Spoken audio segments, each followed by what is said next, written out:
Harry n'a de cesse de faire parler de lui, même si la sortie de ses mémoires est loin derrière lui, et que leur vente se serait effondrée. Pourtant, les dernières actualités à son propos concernent bel et bien un livre, elle aussi.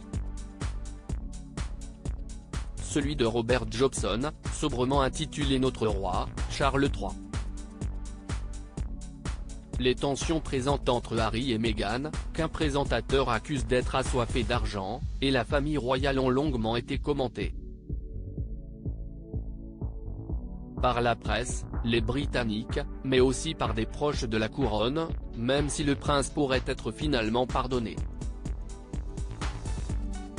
D'après l'auteur, qui s'est confié dans son livre, certains se seraient même permis de se moquer ouvertement d'Harry, en le traitant d'otage de Meghan Markle. Il y a eu un moment où les responsables ont plaisanté sur le fait qu'Harry était victime du syndrome de Stockholm et qu'il était l'otage de Meghan, mais maintenant, la plupart ont juste l'impression qu'Harry a tourné le dos à tout ce qu'il a connu, a rapporté Robert Jobson.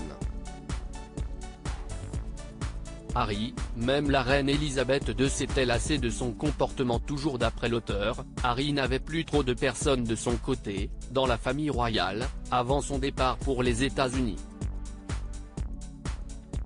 Pas même la reine, qui pourtant lui apportait un profond amour depuis toujours.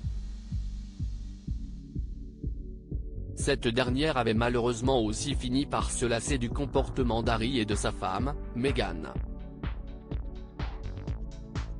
Un extrait du livre a été publié dans le Daily Mail, laissant de premières révélations être faites au lecteur. En vérité, au moment où sa grand-mère est décédée, Harry n'avait plus que très peu de partisans dans la famille. Même la reine, qui avait toujours eu une grande affection pour lui, a fini par se lasser de ses éclats. D'abord, elle s'était lassée des échanges volatiles entre Harry et son frère, qui avaient parfois lieu en sa présence. Ensuite, Harry et Meghan avaient commencé à critiquer publiquement à la fois la monarchie et les membres de la famille royale. À ce moment-là, la reine a été franchement mystifiée par le comportement du couple, le décrivant comme assez fou. Elle en est venue à croire, cependant, que son petit-fils était tellement consommé par son amour pour sa femme que cela obscurcissait son jugement, dévoile le livre.